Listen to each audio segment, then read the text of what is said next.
vois, des fois, dans ta croissance globale, à faire beaucoup de croissance externe, tu te dis mais en fait ils font aucune croissance organique ces gens-là. Tu vois. Ouais. Bonne nouvelle, on fait aussi à chaque fois une croissance à 2 chiffres chaque année. Orisha aujourd'hui c'est 1800 collaborateurs, quasiment 300 millions d'euros de chiffre d'affaires, top 20 des éditeurs de logiciels d'origine française. Expliquer qu'au marketeur, son KPI principal c'est pas le nombre de leads qu'il va générer, c'est sur le booking, c'est ce qui provient des canaux marketing ou ce sur quoi le marketing a pu contribuer. Et quand tu fais ça, t'as un KPI qui est très top line, qui est l'argent qui rentre, le booking, et tu mets tout le monde d'accord. Toutes les semaines, j'entends ah ouais, mais le webinaire ça fonctionne plus. Ah ouais, mais ce machin-là ça fonctionne plus. Ah oui, mais l'outbound ça fonctionne plus. Ah oui, mais machin. Donc là, le fait que tu dises en fait, nous le webinaire ça cartonne, c'est bien, tu vois. On essaie d'être assez simple, tu vois, sur la manière dont on mesure les choses. Efficace, le 20-80. Ouais, on essaye, voilà, on essaye et pour vraiment que les populations sales et marketing adhèrent.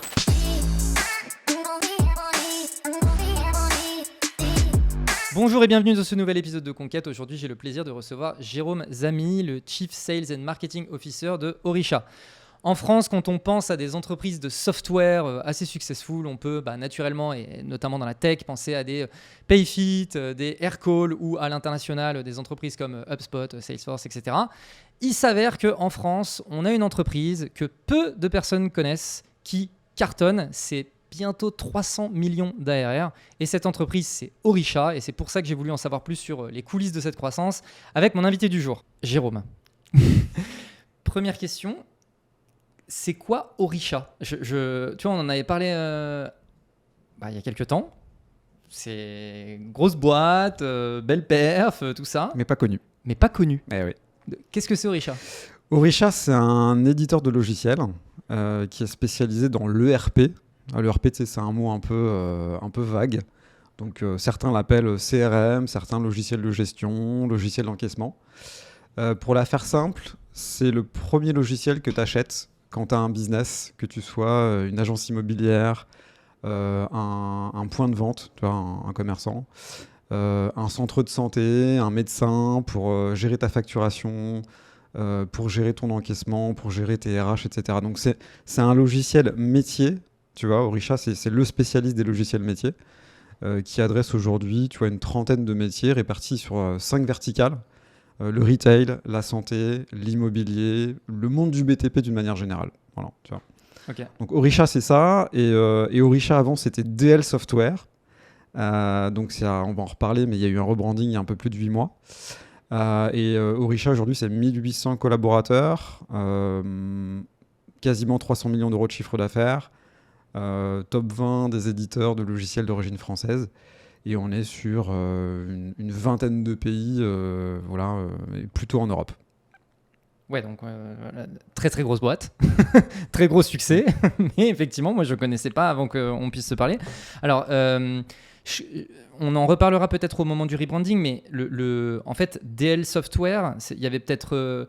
J'ai l'impression qu'il y a quand même un virement qui a été fait. Bon, du coup, on peut peut-être aborder le sujet du rebranding tout de suite, mais j'ai l'impression qu'il y a un virement qui a été fait. C'est DL Software, c'était vraiment, moi, de ce que j'ai compris, un peu le nom du groupe. Et après, à l'intérieur de ce groupe, tu avais plein de marques, comme tu disais, très verticalisées, etc. Et là, la volonté avec le rebranding, donc le fait de passage sur Orisha, c'est le fait de vraiment mettre tout le monde dans un même chapeau, que tout le monde puisse incarner une même marque, etc. Tu confirmes ? Complètement. En fait, le modèle de Orisha et feu DL Software, c'était beaucoup de la croissance externe. Donc, c'était du rachat d'éditeurs de logiciels métiers sur des niches. Et ça fonctionnait très bien comme ça. Sauf qu'en fait, au bout de 20 ans, tu arrives à un portfolio qui est très, très large, avec une trentaine de marques différentes, une centaine de logiciels différents et des fois avec aussi des zones d'overlap. Et en fait, on s'est retrouvé un peu, si tu veux, à un plafond de verre. On s'est dit que pour grossir, pour être plus impactant sur les marchés qu'on adresse et aussi pour être plus fort à l'international, en fait, on n'avait pas d'autre choix que de fusionner les marques, tu vois, donc Orisha, plutôt que de rester dans le modèle d'acquisition existant. Ok. Comment ça se gère un rebranding comme celui-là ? Parce que tu sais, en fait, il y a plein de marques, il y a plein de collaborateurs, il y a plein de monde. Comment, alors qu'on fait cette taille-là, on gère un rebranding ? C'est une histoire de fou. parce que bon, en tant que CMO, ça peut te tomber dessus. Hein. Quand je dis tomber, tu vois, ça peut être positif. Ça dépend comment tu vois le truc, mais c'est quand on te dit qu'on va faire ça, c'est hyper excitant. Et tu as le deuxième effet qui se coule en disant, mais tu penses tout de suite à ta lead gen, tu te dis, mais attends, on va casser tous nos sites internet, toute notre notoriété, on va détruire de la valeur à court terme. Et je me souviens d'une conversation que j'ai eue avec mon boss, tu vois, il y a à peine 1 an et demi. Et il me dit, en fait, là, Jérôme, il faut absolument qu'on rebrande le groupe et on va le faire l'année prochaine. Et là, je lui dis, mais t'es sûr On s'apprête vraiment à faire ça. Et elle me dit, oui. Parce que tu as prévu de la croissance, là, en fait, sur les... Ouais, c'est ça. Je dis, mais regarde, nos sites fonctionnent bien, les équipes progressent, inbound, outbound, voilà, on fait une croissance à 2 chiffres chaque année, on est sûr qu'on veut faire ça. Et il me dit, oui, alors il m'explique. Et il me faut juste 24 heures. Et je dis franchement, laisse-moi juste dormir dessus. Et je réfléchis un peu aux impacts et je te fais une proposition peut-être de roadmap. Je sais pas si ce sera 1 an, peut-être 2, mais juste laisse-moi réfléchir. Il me dit non, c'est pas négociable, c'est l'année prochaine. Voilà. Et donc le lendemain, je vais le voir et je lui dis écoute, j'ai eu le temps d'y réfléchir. J'aime bien la folie du projet. J'aime bien aussi l'idée de se dire que ce sera pas parfait et qu'en fait, peut-être que la rapidité de ce projet, sans se précipiter, hein, c'est peut-être la clé. Parce que c'est un projet qui est tellement considérable que tu vois, le risque, en fait, c'est de mettre 1 an et demi, 2 ans, 3 ans à y aller step by step et finalement être beaucoup moins performant. Voilà. Ouais. Et on s'est dit, ok, on va faire ça, on va se laisser 1 an pour le faire. Du coup, par contre, moi, mon petit prérequis, c'est de se dire qu'on part vraiment avec une agence experte, digne de ce nom, top 3 des agences mondiales, experte en rebranding. Voilà. Et donc, on a mené un appel d'offres et on a choisi une agence top avec qui ça a matché, avec qui on a délivré une nouvelle marque. Alors, c'est même pas en 1 an, c'est en 9 mois. Tu vois. Ok, tu peux nommer l'agence, hein, moi ça m'a... Ouais, c'est le groupe Publicis. Okay. Et donc l'agence s'appelle Carré Noir. Okay. Carré Noir, c'est l'agence rebranding donc, du groupe Publicis. Okay. Ouais. Vu qu'ils ont fait du bon travail, autant leur rendre honneur, tu vois. Enfin, moi, ça me va très On leur rend honneur. Ok. Et donc, comment est-ce que... Enfin, c'est un peu les grandes étapes de ce rebranding, tu dirais que c'est quoi ? La première étape, c'est d'aligner tout le COMEX dont je fais partie. Donc on est 10. DAF, DRH, patron de business unit, etc. Et on s'était dit que la clé numéro 1 du projet, c'est de faire adhérer les collaborateurs à ça. Et on s'était dit qu'avant même de les faire adhérer, il faut que nous, au COMEX, on soit alignés sur ce projet-là. Et en fait, tu peux vite tomber dans du coloriage, dans la refonte de logo, de marque. Et en fait, ça, finalement, c'est pas ça le plus intéressant. Ouais, clairement. Donc, on a beaucoup travaillé sur la vision. Qu'est-ce que serait, du coup, Orisha, non pas l'année prochaine, mais dans 5 ans, 6 ans, 10 ans. De travailler la vision, de travailler la raison d'agir, la raison d'être, le supplément d'âme, quoi. Qu'est-ce qui fait que tu es différent par rapport à tes concurrents ? Et ça a mis tout le monde d'accord, parce que tu prends vraiment, si tu veux, le projet par... t'es pas bas du front, quoi. Tu prends vraiment, tu te poses les bonnes questions. Et accompagné de cette agence-là, c'est un travail sur la vision, etc., qui a duré à peu près 3 mois, avec beaucoup d'interviews, des ateliers collectifs, mais aussi des interviews pour vraiment pas être hors sol. Parce que le piège, quand tu te projettes à 10 ans, c'est des fois de rêver un peu ta vie, tu vois. Oui. Surtout quand on a une boîte de cette taille-là, c'est que c'est ça. Forcément, le rêve, à un moment donné, il devient peut-être un peu trop inspirationnel. Un peu sans limite, un peu décorrélé, tu vois, de la réalité. Et donc, on a beaucoup utilisé aussi la data. Tu vois, on a regardé, y a un truc tout bête qu'on a fait, mais qui voulait dire tellement de choses. Et on s'est replongé dans les mots-clés qui étaient utilisés pour arriver sur nos sites web. Voilà. Et on s'est dit, ok, donc cette marque-là, si on la casse demain, gros enjeu, attention. Il faut qu'on gère la com. Celle-là, en fait, non. C'est pas le mot-clé de marque numéro 1 qui sort. Donc là, on est un peu plus safe. Tu vois, on va vraiment essayer d'avoir une approche très data-driven et pour objectiver un maximum de choses. Parce que tu sais très bien que quand tu refais une marque, il y a beaucoup d'affect, beaucoup d'émotions, etc. Et il fallait surtout pas tomber dans ce piège-là. Et une fois qu'on avait sécurisé ce périmètre-là, tu vois, et on a pu attaquer la partie créative qui est venue, uniquement 5 mois après, tu vois. 5 mois avec le choix du nom, le choix ensuite du logo, les couleurs, mais tout était lié au travail préalable sur la vision, les objectifs, la raison d'agir, etc. Ouais, et puis tu as dit que le projet avait pris 9 mois. ce travail préparatoire, il a pris 5 mois. Donc on voit bien que ça a été le gros du travail, parce que derrière, après, ça allait très vite finalement. Alors ça, j'ai envie de te dire, c'est 50% du travail. Ouais. Et les autres 50%, c'est un peu un matin, tu vois, je me lève sur le projet et je me dis, mais ça c'est top, mais il faut absolument en fait qu'on présente les prémices de ce projet-là en interne aux collaborateurs. Ouais. Juste qu'on leur explique pourquoi on le fait. Plutôt qu'on leur dise un matin ou qu'ils le voient sur un communiqué de presse. By the way, telle boîte, ces 30 boîtes-là sont devenues Orisha. Et donc, là, je dis à un comex un jour, je dis en fait, ce qu'on va faire, on va faire un roadshow. On va se déplacer dans tous les bureaux. Et on en a une 20aine. Et on a pris 3 mois. On s'est réparti les bureaux entre membres du comex. On a fait des binômes. On a travaillé le storytelling. On a expliqué juste le why, pourquoi on faisait le projet. Pourquoi c'était important de le faire et pourquoi c'était important de le faire maintenant. Tu vois ? Et en fait, on a pu aussi répondre aux questions. Donc les collaborateurs, ils nous ont écouté, pitché voilà, le pourquoi du projet, sans spoiler. On n'avait pas du tout révélé le nom de la marque.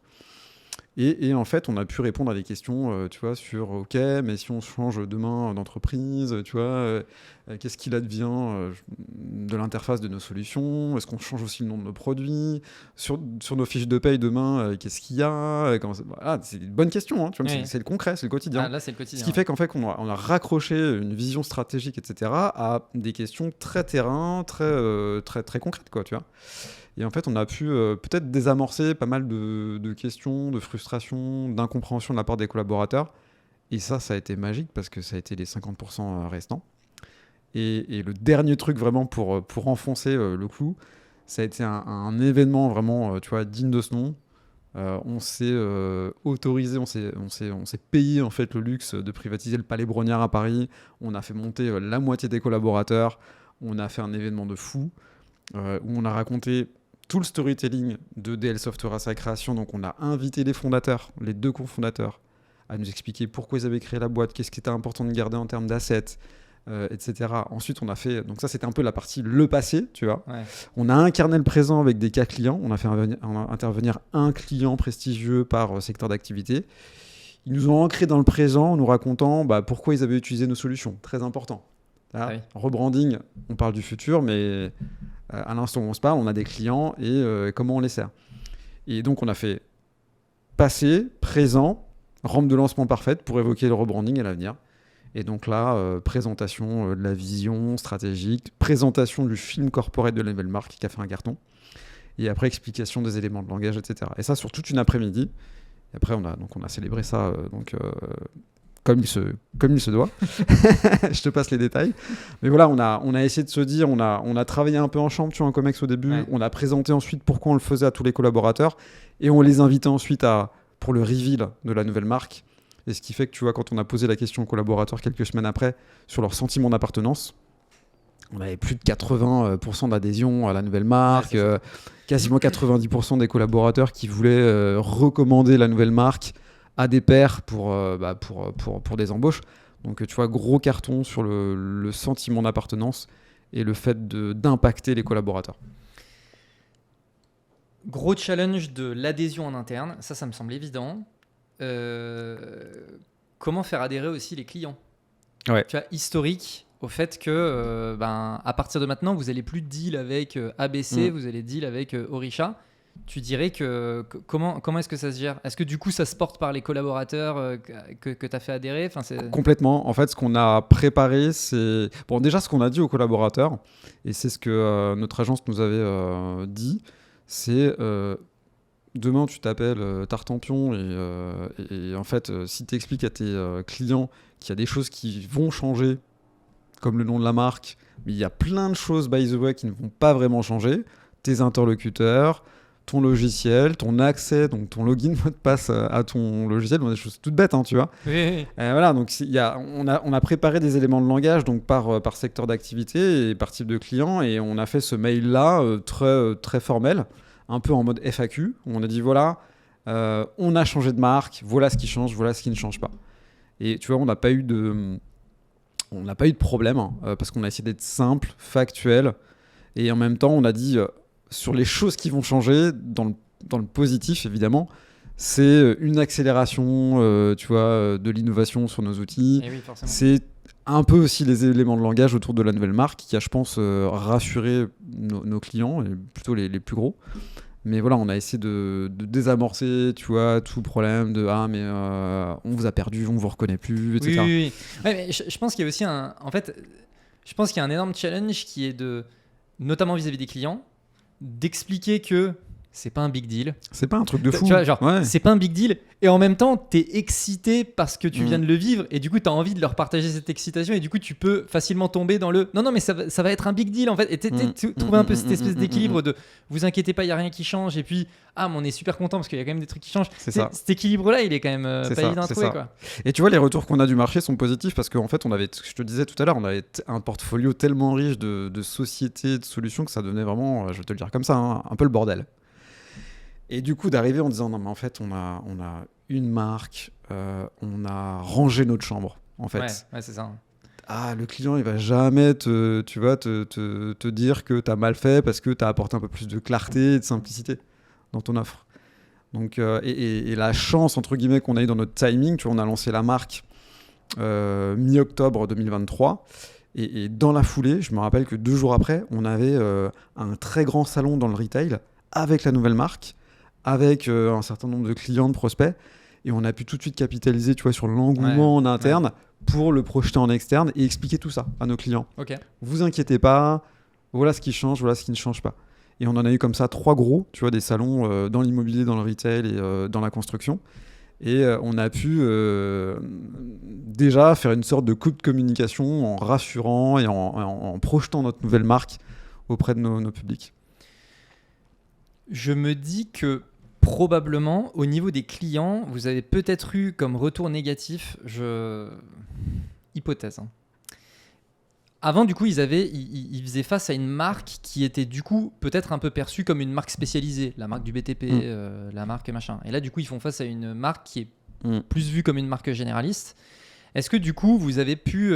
comment est-ce que vous avez géré ce challenge de non, mais on est toujours des experts D'ailleurs, je ne sais pas si vous avez vu le problème, mais... C'est une très bonne question. Et ça, on l'a adressé dès le début du projet sur la construction de la marque, dans la vision. Et on s'est dit, mais qu'est-ce qu'on sera dans 10 ans ? On sera toujours un acteur vertical. Tu sais, soit tu es un horizontal, tu es un SAP parce que tu vends ton ERP X vertical, etc. Nous, vraiment, on a un produit spécifique par vertical. Et on s'est dit qu'en fait, si on arrivait avec une marque unique, c'était chaud.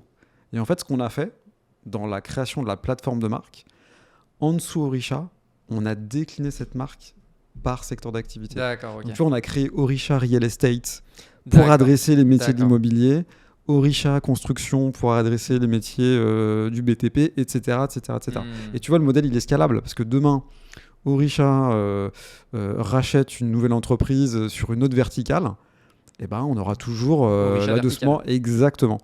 Et c'était la condition sine qua non, c'est ce qu'on a expliqué aussi dans le roadshow auprès des collaborateurs, c'est attention, on n'est pas en train de vendre notre âme au diable, si j'ose dire, tu vois, on sera jamais un acteur horizontal.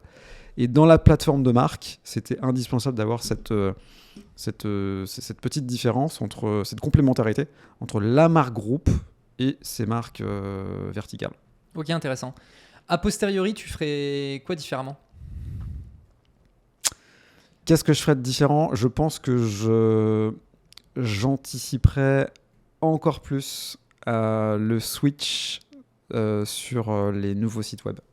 Ah ouais. Ça, ouais. Alors, c'était ta première crainte. C'était le ma fait que première ça crainte. se fasse trop vite. Ouais. Et finalement, tu te dis, on aurait dû le faire plus vite. Alors non, c'est pas ça. C'est pas ce que je dis. C'est-à-dire qu'on aurait dû l'anticiper davantage en se posant encore plus de questions. D'accord. Tu vois, c'était ma crainte de base. D'accord.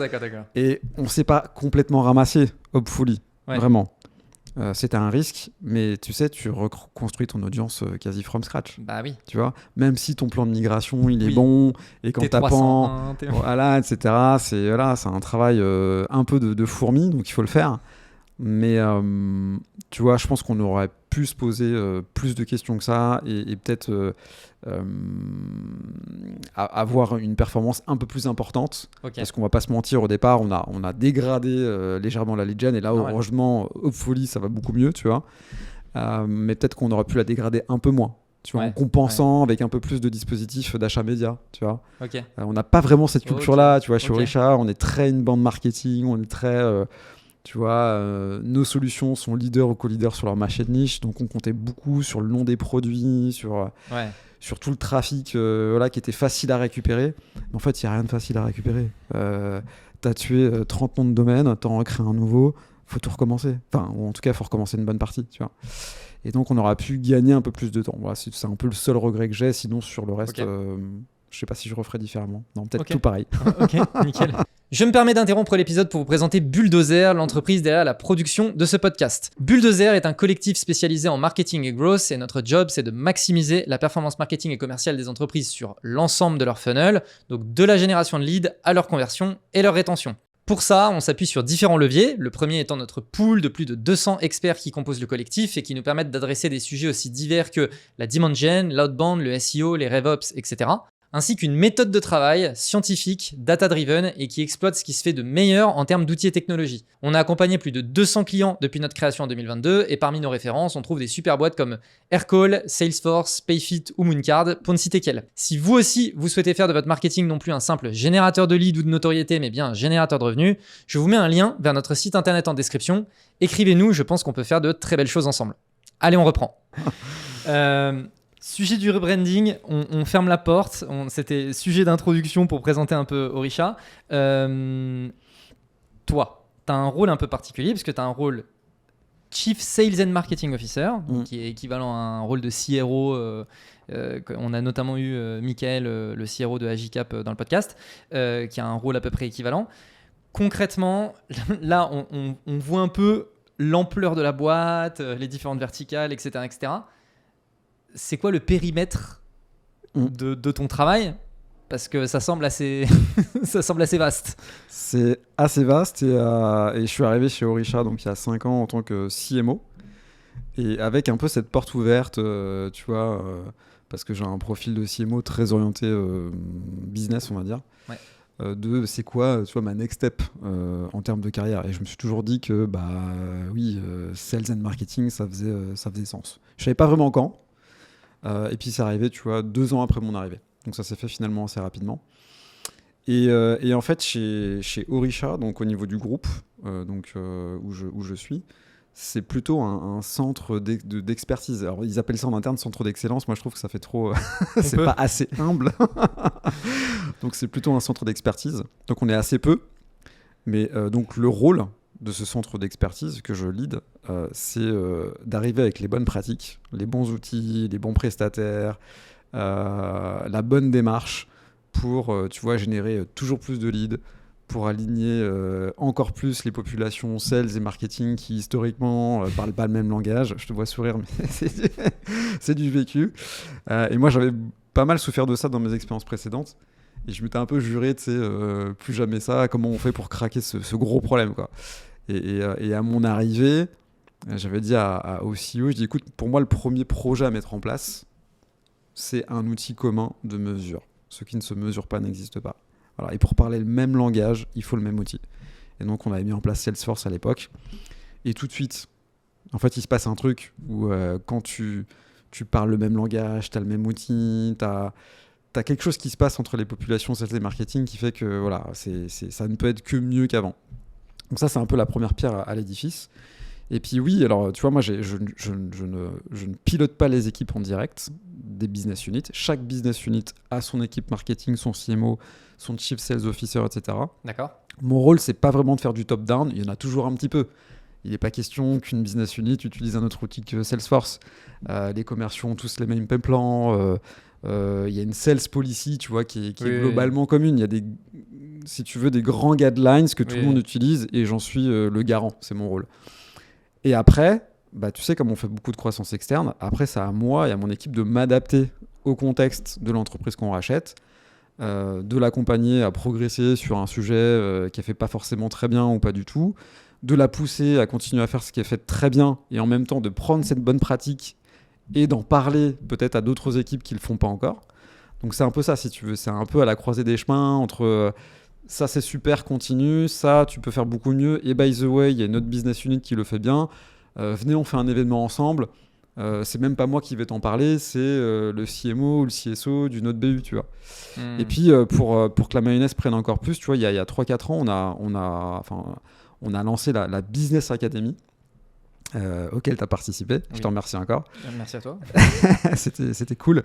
Et ça, c'est pareil, c'est un événement qui a permis de mettre du lien et d'aligner ces populations, parce qu'on invite et les marketeurs, et les commerciaux, et leurs boss. Et tu vois, la semaine dernière, on était à un peu plus de 200, on était entre 200 et 250. Et tu vois bien que...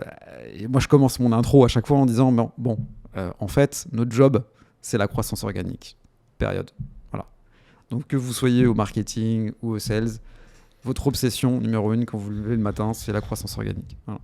Et comment on y arrive, chacun a son périmètre, mais in fine, c'est le même objectif.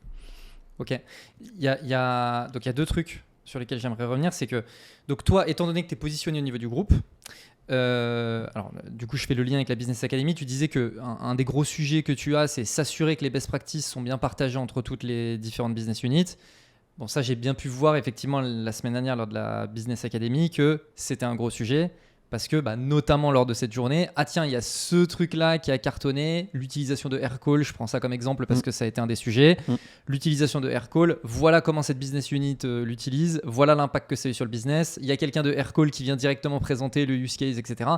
L'objectif, effectivement, c'est d'inspirer tout le monde en se disant attends, il faut absolument qu'on le mette en place chez nous, ça a l'air de cartonner. Mais c'est ça. Ouais. Voilà, donc ça, je vois bien. Après, il y a aussi donc, un autre sujet concernant ton périmètre.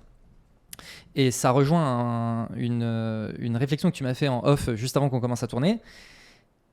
Vous faites beaucoup de croissance externe, donc il faut embarquer ces nouvelles sociétés au sein de la culture, des pratiques, etc. Donc finalement, toi, effectivement, tu as un gros rôle à jouer qui est ce que tu me disais, le rôle de setup. C'est-à-dire, en fait, voilà les guidelines, etc. Voilà les best practices qu'on a. Donc, nous, on va vous aider à faire ce setup et à vous envoler en quelque sorte. Et ensuite, la partie run, c'est finalement un peu plus les CMO, CSO des business units qui les gèrent. C'est un bon résumé ? C'est un très bon résumé, c'est exactement ça. On est un peu en setup perpétuel chez Orisha parce que, tu vois, moi, depuis que je suis arrivé, donc ça fait 5 ans, on a racheté, je crois, plus de 25 boîtes. Tu vois. Et donc, à chaque fois, tu rachètes une boîte, tu leur dis, Salesforce, en 6 mois, c'est déployé. Mandatory. Votre site internet, voilà, il va bouger. Vos pratiques lead gen, elles vont aussi peut-être évoluer. Vous allez être embarqué dans une nouvelle communauté. Vous allez pouvoir ouvrir vos chakras sur d'autres choses. Et puis, évidemment, vous allez aussi nous apprendre des choses. Il faut être très humble aussi dans cette démarche-là. C'est pas que dans un sens. Et ça demande un peu de toucher de balle, c'est vrai, parce qu'il y a une approche un peu top-down sur certains sujets. Donc ça, c'est peut-être 20%, tu vois. Et il y a 80%, c'est prouvé par l'exemple. Donc arriver avec des playbooks en disant, je vais vous raconter une histoire. Telle société qu'on a rachetée il y a 2-3 ans, avant, elle faisait ça. Et avec ce qu'on a mis en place ensemble, parce que c'est pas juste nous, groupe qui a, voilà les résultats, chiffrés, tangibles, incontestables. Il n'y a que ça qui fonctionne. Et quand tu fais ça, alors ça fonctionne pas forcément au même rythme partout, parce que tu as des entreprises qui sont assez réceptives assez rapidement, et là c'est trop bien parce que ça avance vite. Et puis il y en a d'autres où faut utiliser d'autres méthodes, faut séduire un peu plus, faut se déplacer aussi, parce que on a vécu ça juste après le Covid. Moi je suis arrivé 1 an avant le Covid, tu vois. Et juste après cette crise sanitaire, la tentation c'était de faire beaucoup plus de choses en online et de moins se voir. Mais comme on a des bureaux partout en France et en Europe, on s'est dit non mais il faut absolument qu'on se déplace et qu'on fasse le marketing du marketing. Et c'est pour ça que cette idée de roadshow, tu vois, sur le rebranding, c'était clé, parce que je me suis souvenu que sur d'autres projets, c'est le fait de voir les gens, c'est tout bête ce que je dis, mais qui a débloqué plein de choses. Mais complètement. Tu vois, la considération que toi t'es à Paris, t'es au groupe, t'es un peu dans ta tour d'ivoire. Et ça peut être mal perçu d'arriver avec ton 100%. Playbook. Vas-y, tiens, applique ça en 3 mois et puis j'espère que ça va fonctionner. Non, mais complètement. Ok. Au niveau de l'organisation de ton équipe, au niveau du groupe, du coup, à part toi, au marketing, au niveau du groupe, c'est quoi les fonctions ? Alors, à part moi, au marketing, au sales, ou les deux, Alors, on a mon alter ego quelque part sur la finance. Tu vois, on a une DAF group, on a une DRH group, on a un head of M&A, donc sur la partie rachat d'entreprise. Donc voilà, si tu veux, toutes les fonctions de ce type-là sont représentées au niveau du groupe. Okay. Et on a un peu tous la même casquette, et pas casse-tête, Non. lapsus, avec cette approche de playbook, voilà ce qui fonctionne, ce qui ne fonctionne pas. De temps en temps, un peu de top-down parce qu'on n'est pas non plus en démocratie. Il faut qu'on avance et on a des on n'a pas 100% de certitude, mais on a des certitudes parce qu'on est tous experts de nos métiers. Et on sait qu'il y a des choses qui fonctionnent. Donc un peu de top-down.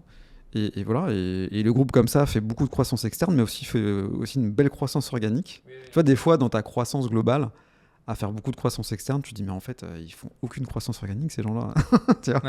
Bonne nouvelle, on fait aussi à chaque fois une croissance à 2 chiffres chaque année. De toute façon, pour avoir les moyens de racheter des boîtes, il faut forcément que tu sois en croissance. C'est ça, exactement. Donc voilà, c'est QFD. Et donc ça fonctionne plutôt bien. Et tu vois, moi quand je suis arrivé chez Orisha, la boîte faisait 47 millions d'euros. C'était déjà une PME, c'était une vraie ETI. C'est déjà une belle boîte. Ouais, une belle boîte. Et aujourd'hui, on fait quasiment 300. Donc belle success story. Ouais, ça fonctionne bien. Ça fonctionne bien, ça fonctionne aussi parce qu'on est sur des logiciels qui sont, je le disais tout à l'heure, vraiment clés. C'est pas complètement. C'est la colonne vertébrale du business. C'est ça. Ouais. Et au sein de ton équipe, parce que là du coup t'as parlé donc les gens qui sont à tes côtés, on va dire. Au sein de ton équipe marketing, est-ce qu'il y a d'autres personnes Pour l'instant, on n'est que 2. Donc moi sur la casquette sales et marketing, et avec moi j'ai une head of communication, PR, etc. Ok, très bien. Et ensuite, toutes les autres personnes sont au niveau des business units. Exactement. Voilà. Ok, très bien. Côté acquisition, donc tu disais, vous aujourd'hui, vous avez un gros focus sur tout ce qui est acquisition organique. Qu'est-ce que ça veut dire concrètement ? Les acquisitions, en fait, elles répondent à chaque fois au même ADN. C'est-à-dire qu'il y a une vraie histoire de fit. Tu vois, donc quand on rachète une entreprise, il faut que ce soit à chaque fois un ERP métier. Ça, c'est hyper important pour la culture de l'entreprise, pour que ça fit vraiment. Il y a un rapport aussi au leadership qui est là, on va pas se mentir. On rachète en général soit le numéro 1, soit le numéro 2. Allez, le numéro 3 du marché, de niche. De temps en temps, tu as une entreprise un peu surprenante qu'on va racheter parce que c'est vraiment par opportunité, qui ne correspond pas forcément à ces critères. Et c'est comme c'est la vie du business.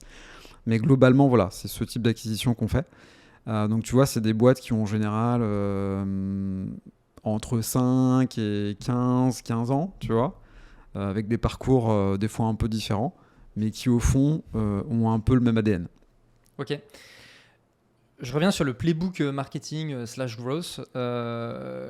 Côté acquisition client, cette fois-ci, donc pour chacune de ces entités, les leviers qu'elles utilisent pour acquérir les clients, est-ce que du coup, sur chacune des entités, c'est un playbook différent, ou est-ce que justement, l'objectif, c'est d'arriver à développer le même type de playbook pour chacune. C'est un peu plus ça, c'est-à-dire qu'on essaie d'avoir des choses assez standards, tu vois. Mais on s'applique aussi les lois de notre propre positionnement, où tu sais, je te disais qu'on était un acteur orienté métier, et nous aussi, au marketing, on doit s'adapter aux entreprises qu'on rachète. Donc tu vois, sur certaines verticales, on sait très bien que l'impact du digital sera un peu moins fort, tu vois. On sait que sur d'autres verticales, la téléprospection, no way, ça fonctionne pas. Tu vois. Donc on essaie de s'adapter, inbound, outbound, etc. Avec un standard, une idée un peu générique, une vision un peu globale, si tu veux, de ce qui fonctionne bien en marketing, et notamment digital et en sales. Et après, on s'adapte au marché. Votre split inbound, outbound, tu dirais que c'est quoi, globalement ? Aujourd'hui, il est très, très, très inbound. Il est quasiment 80% inbound et 20% outbound. Et le split inbound ? C'est quoi vos leviers principaux ? On est très, tu vois, SEO, blog à fond, contenu premium, webinar, voilà. Ça fonctionne très, très, très, très bien. Alors, je te disais tout à l'heure par rapport au rebranding, mon petit regret peut-être, ça aurait été on aurait dû accélérer un petit peu plus sur l'outbound pour compenser la perte de l'inbound. Oui. Et de toute façon, in fine, 80-20, c'est un peu beaucoup pour l'inbound, voilà. Donc l'idée c'est d'équilibrer un petit peu plus. Oui, et en même temps j'ai envie de dire, surtout si votre inbound c'est du SEO, c'est pas, c'est un asset quand même le SEO, donc c'est quand même une force. Moi j'ai le sentiment plutôt que là aujourd'hui, c'est quand même c'est quand même un bon problème d'avoir ce problème-là, d'avoir majoritairement du SEO, non, tu penses pas? Ouais, mais tu sais, on en a jamais assez. Non, mais ça, je suis d'accord. Ça, je suis Tu vois, d'accord. c'est ça. Si tu veux, moi j'aime bien me dire que il faut maîtriser le plus de choses possible. Et c'est ce que je disais à la Business Academy. Il y a un côté peut-être good guy, bad guy. Good guy dans l'inbound. On est très gentil quand on fait de l'inbound en fait. C'est vrai, t'as raison. On est très gentil, on écrit du contenu, on attend que le prospect vienne à nous. Ouais. S'il vient pas tout de On suite, veut pas l'agresser. voilà, On veut pas le déranger. C'est bien, tu vois. Et ça, c'est ma casquette de CMO à fond. Et quand je suis arrivé chez Orisha, j'ai poussé comme un malade l'inbound et on a fait des bons progrès grâce aux équipes. Et quand j'ai pris la casquette aussi sales, tu sais, je me suis un peu mis du Le côté côté obscur obscur de la force. Exactement. Et plutôt en mode, non mais attendez, on va aussi prendre plus notre destin entre nos mains. On va faire de l'interception. Et on va aussi aller rentrer en conversation avec nos prospects et leur demander un peu plus tôt s'ils n'ont pas un projet et qu'ils ne feraient pas avec nous. Voilà. Et donc, on essaie d'avoir des équipes de plus en plus tournées SDR ou outbound automatisées avec tout ce qu'on connaît autour du call d'Autriche, etc. Pour être un peu moins dépendant de l'inbound et aussi pour avoir cette mentalité, tu sais, un peu plus orientée à... pas bad guy, mais tu vois ce que je veux dire, un peu plus chasse. Oui, Tu complètement. vois, et je trouve que c'est aussi un bon message envoyé aussi au marché et mais aussi à complètement. nos concurrents. Ah non, mais complètement. Enfin, bad guy, c'est une caricature. En vrai, je suis pas du tout d'accord pour dire que quand tu vas chasser, t'es le bad guy. Je vois un peu l'image. En fait, je vois surtout l'image du good guy inbound. En fait, tu vois, c'est non, mais moi, je veux pas déranger. J'attends qu'on vienne à moi, C'est etc. ça. Il y a une réalité, c'est que si tu veux faire de la croissance, en fait, faut prendre ton téléphone, faut envoyer tes emails et faut y aller, quoi. Tu vois. C'est ça. Donc, on n'a rien sans rien. En fait, je trouve que c'est aussi un peu ça le message de l'outbound, tu vois. Mais en fait, on n'a rien sans rien, donc tu vas prendre le téléphone et tu vas y aller. Moi, je suis 100% d'accord avec ça. Et donc, là, vu le split, en fait, moi, j'avoue que, bon, du coup, j'ai vu les chiffres de votre split inbound outbound la semaine dernière, là, de la Business Academy, et j'étais un peu surpris parce que quand on est une société comme la vôtre avec beaucoup d'acquisitions, etc., donc une entreprise, j'imagine aussi très axée sur la rentabilité, voilà. Ce type d'entreprise, généralement, c'est des entreprises qui sont très très portées sales, très portées chasse. Et du coup, moi, j'ai été surpris de me dire, ok, là, Orisha, on est sur le profil type de la boîte qui va chasser à fond. Et en fait, non. Et du coup, bon, le truc qui est bien, c'est que ça vous laisse de la marge pour aller à fond. C'est ça. Mais du coup, qu'est-ce qui explique, selon toi, ce truc-là? J'ai une théorie. Je pense que tu as un peu la malédiction du leader. Tu sais, qui à un moment donné s'endort un petit peu. Ok. Tu vois. Je vais le dire comme ça. Il n'y a aucun jugement. Je pense que c'est vraiment un constat assez factuel. C'est voilà, t'es leader, t'es dans le monde de l'ERP, t'as un churn qui est assez faible. J'ai envie de te dire, dans le confort. T'es dans le confort. Tu risques, t'as toujours un risque, mais il est assez limité. Et en fait, l'équipe commerciale, elle a peut-être la tentation de se dire, ok, le lead il vient assez naturellement. En plus, voilà, le marketing a bien progressé, donc il y a encore plus de leads entrants, donc ça sert plus à rien de prospecter. Je tire à grands traits, hein, évidemment, c'est pas comme ça dans toutes les équipes. Et puis comme tu as une base installée qui est très solide, qui reste avec toi minimum 5 ans, on a des clients qu'on a depuis 15 ans, tu vois. Donc en fait, travailler ta base installée, c'est beaucoup plus facile et beaucoup plus rentable pour un commercial. Tu vois. Et je le comprends, peut-être qu'à sa place, je ferais pareil. Mais à force, tu perds un peu cet esprit de drive, chasse. Ouais, c'est ça. Et ce qui explique, à mon avis, c'est ma théorie, mais je pense qu'elle est assez vraie, et ce qui fait que tu t'endors un peu. Voilà. Ok. Du coup, la manière dont tu présentes les choses, j'aurais tendance à penser que du coup, les équipes marketing et sales s'entendent très très bien parce que les sales, en fait, ils reçoivent du lead non-stop. C'est le cas ou pas forcément? C'est plutôt le cas. Ouais, ok, bon, positif. C'est plutôt le cas, sauf à un moment donné où, quand on a appuyé sur le bouton du rebranding, on s'est retrouvé avec un peu moins de lead. Et là, ça a commencé à... En fait, le market, vous faites quoi? C'est clair. Mais en même temps, voilà, ça a aussi montré l'importance de tout ce qu'on avait fait sur, vous voyez, l'inbound marketing est un super levier d'acquisition. Et voilà, on en a souffert un tout petit peu pendant un moment donné parce que on avait tout changé, si tu veux. Et puis c'est revenu, ça revient progressivement. Et ça a démontré toute l'importance de ce canal-là, mais en même temps, ça a démontré aussi l'importance, comme on disait, de un peu plus outbound, quoi. allons aussi un peu plus à la chasse, parce que comme tu disais aussi, il y a peut-être un manque à gagner. Donc si on est très bon sur les deux, je pense qu'on risque rien. Voilà. Ah, c'est clair. Je reviens sur le sujet Salesforce. Et moi, ça m'intéresse, tu vois, que tu puisses développer aussi un petit peu. Tout à l'heure, tu disais un truc que je trouve particulièrement vrai, qui est le CRM dans les organisations, c'est un peu le lieu de la rencontre entre le marketing et les sales, et c'est un peu l'endroit où les sales et le marketing peuvent se mettre d'accord. C'est quoi globalement sur Salesforce, mais ça peut être un tout autre outil, hein, là on les mentionne eux parce que c'est ça que vous utilisez, mais voilà. C'est quoi les éléments clés que vous avez mis en place dans le CRM pour pouvoir justement permettre un peu le fait qu'il y ait cette communication? Il y a quelque chose qui a tout changé et qui est intrinsèque au CRM, mais aussi qui fait partie du mode de rémunération ou de KPIs que va suivre le marketing. C'est expliquer qu'au marketeur, son KPI principal, c'est pas le nombre de leads qu'il va générer. Voilà. C'est sur le booking, c'est ce qui provient des canaux marketing ou ce sur quoi le marketing a pu contribuer. Et quand tu fais ça, tu as un KPI qui est très top line, qui est l'argent qui rentre, le booking, et tu mets tout le monde d'accord. Voilà. Et comme ça, tu vois, on a pu tout de suite aligner, on va dire, ces deux planètes-là, le sales et le marketing.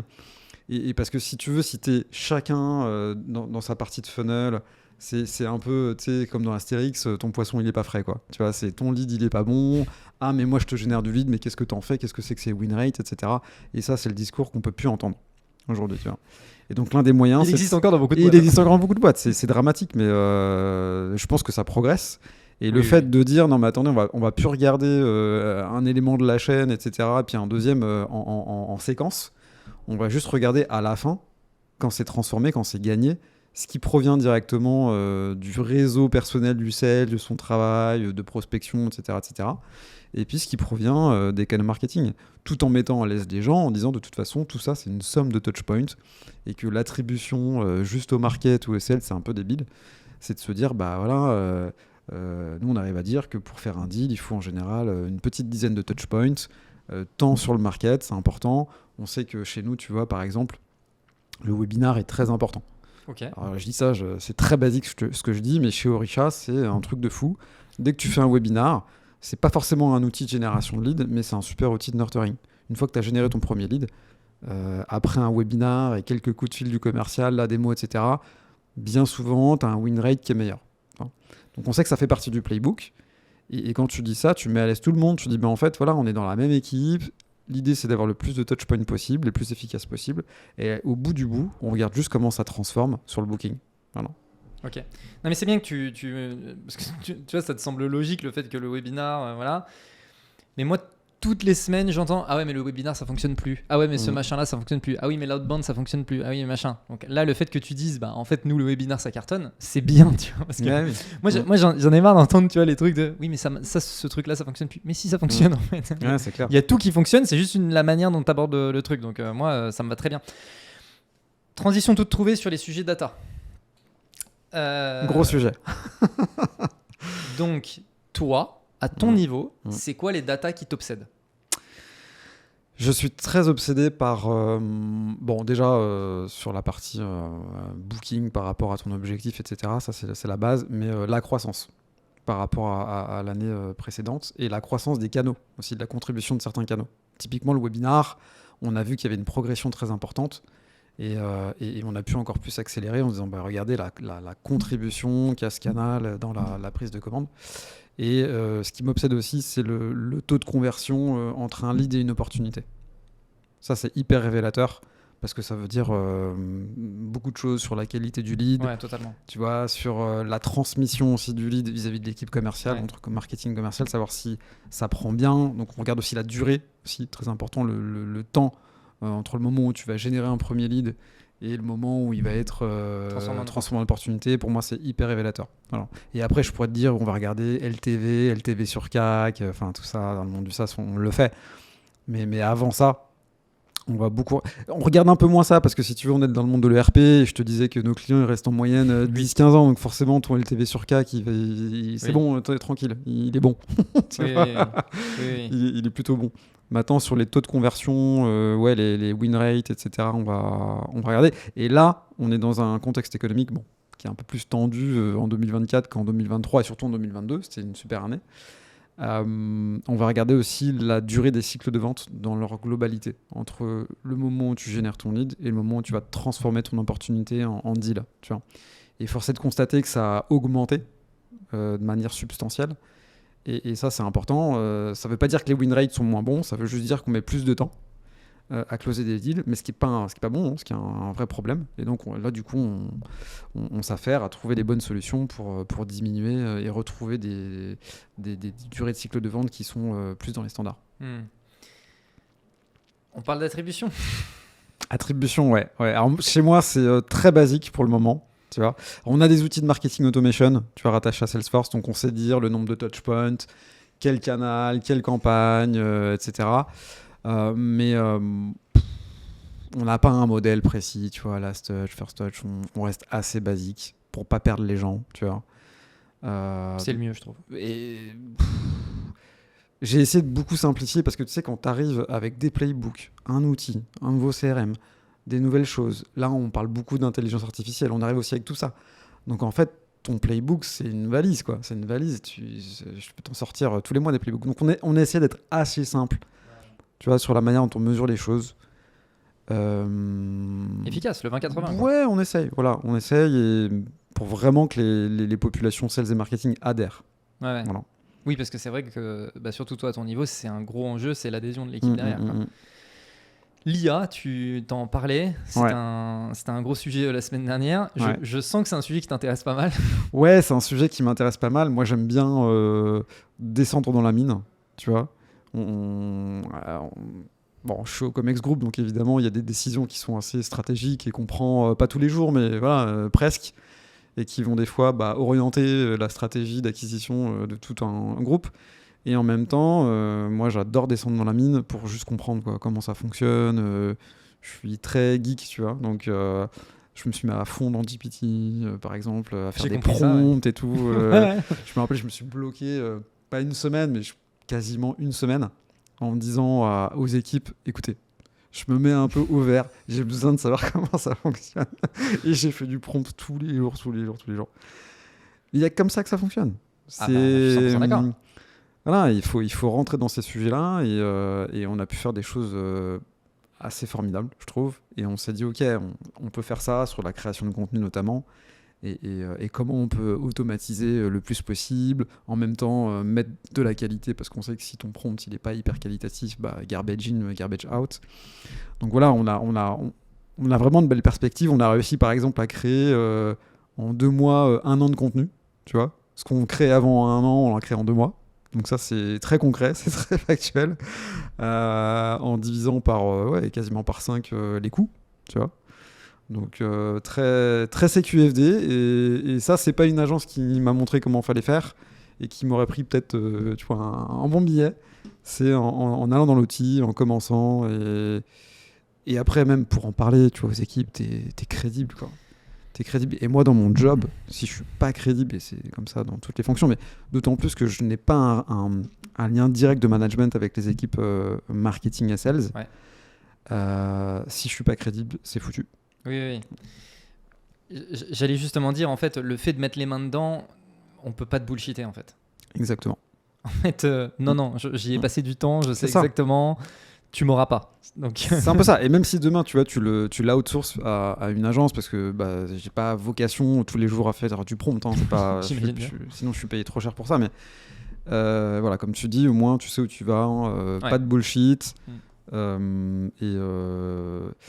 Et puis même, c'est intéressant. Tu vois, c'est même passionnant. C'est clair. C'est pas du tableau Excel, quoi. Ça peut être intéressant. Et encore, j'aime beaucoup. Moi aussi, j'aime beaucoup Excel. Voilà, mais tu vois, c'est passionnant. Il y a un côté, tu vois, je me suis dit, avec le projet de rebranding de l'an dernier qui m'a pris franchement 80% de mon temps, et on parlait déjà d'IA, tu vois, l'an dernier, il fallait déjà s'y mettre. Ouais. Donc j'avais déjà, tu vois, un bon 6 mois de retard. Et je me suis dit, non, mais là, il faut que je me mette en mode bootcamp, geek, tout seul, télétravail, et vas-y, fais du prompt, regarde comment ça fonctionne, regarde des tutos, regarde plein de trucs, et teste, et avec un peu cette idée de se dire, il y a la Business Academy dans 6 mois, tu peux pas Je ne veux pas présenter présenter un use use case. case. Ouais, complètement. C'est bidon. Enfin, il faut absolument, tu parles pas de ça, rends ta casquette de CMO, tu vois. Ouais. J'ai envie de te dire. Donc ça, sur le côté crédibilité, c'était aussi un enjeu perso de me dire, il faut que tu connaisses ce sujet, quoi. Ok. Et c'est pas fini, parce que c'est un truc incrémental. mais ça, Dans 2 c'est le semaines, ce début. sera déjà... Ouais, c'est ça. c'est le début. Aujourd'hui, tu dirais que ton temps dans ta semaine ou dans ton mois, il est splitté, il se split comment en fonction de tes responsabilités? Il est maintenant un peu plus sales. Il est, je dirais, 60% sales et 40% market. Parce qu'il y a de la chasse à aller faire, ce que tu disais. Ouais, il y a un peu d'évangélisation auprès des équipes à faire. Ok. Il y a beaucoup de data à manipuler aussi. Il y en a aussi côté market, évidemment, mais... et puis il y a le côté... tu remets les compteurs à zéro à chaque mois, tu vois. Et ça, même, tu vois... mentalement, c'est sportif, tu vois. C'est clair. Et ça m'excite beaucoup. Donc, j'y passe plus de temps. Là où, tu vois, l'an dernier, c'était complètement inversé. Pardon, c'était très orienté marketing, communication, branding. Donc là, j'essaie d'inverser un petit peu la charge. Oui, puis finalement, après un projet de rebranding, c'est un peu la suite logique des choses. C'est, bon, maintenant que ça s'est fait, il va falloir qu'on puisse... Ah ouais. Exactement. Ok. Et la population sales est beaucoup plus importante que la population marketing aussi. Donc, tu vois, il y a plus de temps à passer, il y a plus d'équipes à voir, plus de feedback à prendre, plus de personnes à convaincre. Donc, logiquement, j'y passe un peu plus de temps. Ok. Tu dirais que c'est combien en pourcentage de ta semaine, ton mois, c'est quoi? Donc, 60% de mon temps sur la partie sales et 40% sur la partie marketing. Et sur la partie market, parce que donc il y a l'évangélisation sur la partie sales, etc. que tu as mentionné. Sur la partie market, c'est quoi un peu les gros chantiers sur lesquels tu bosses? Les gros chantiers, on est très orienté en ce moment sur la performance de nos sites web. Donc, tu vois, très SEO, on revient. En fait, on avait bien progressé en inbound, donc je te l'avais expliqué. Et il y a la frustration de se dire que ça fonctionne un peu moins bien qu'avant.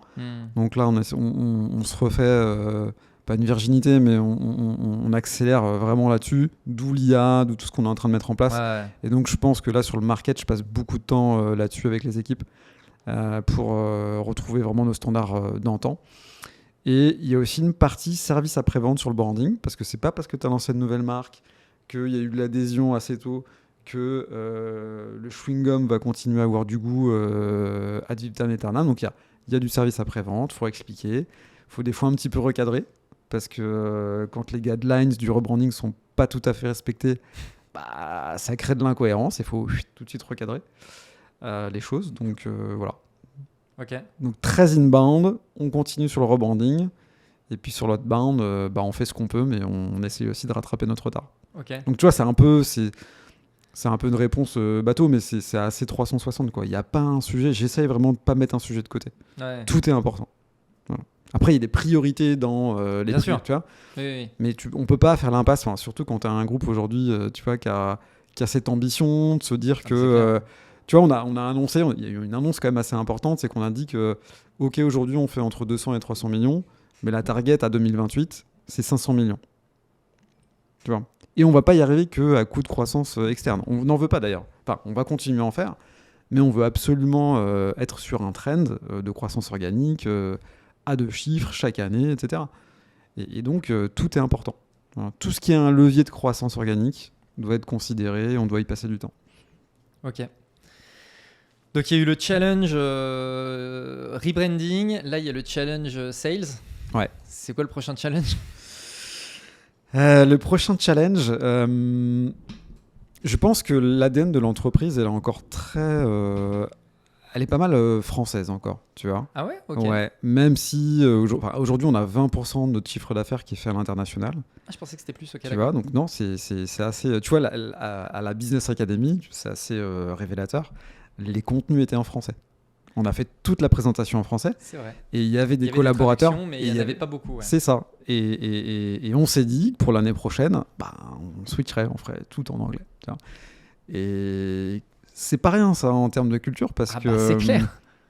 En plus, tu sais très bien, on n'est pas les meilleurs en anglais en France, donc t'as ça, t'as le fait d'être aussi décomplexé par rapport à ça parce que c'est bon, quoi. C'est pas non plus si compliqué que ça. Donc c'est un peu, tu vois, des freins psychologiques qu'il faut enlever, soi-même, mais aussi vis-à-vis des collaborateurs. On progressera tous de toute façon. Faut un peu se décomplexer par rapport à ça. Et puis faire du marketing pour acquérir de nouveaux clients en France, c'est pas tout à fait le même marketing qu'attirer de nouveaux clients en Hollande, dans les Nordiques, en Espagne. Donc voilà, pour moi c'est un peu ça le cran d'après. La machine à générer du lead et du business, pas uniquement en France, mais en Europe, à l'international. Ok. Jérôme, merci beaucoup pour ce partage. Pour les personnes qui veulent te contacter, en savoir plus, c'est LinkedIn, j'imagine. Ouais, LinkedIn. T'es un bon utilisateur de LinkedIn, comme à peu près tout le monde. On peut mieux faire, mais Okay, LinkedIn, super. c'est pas mal.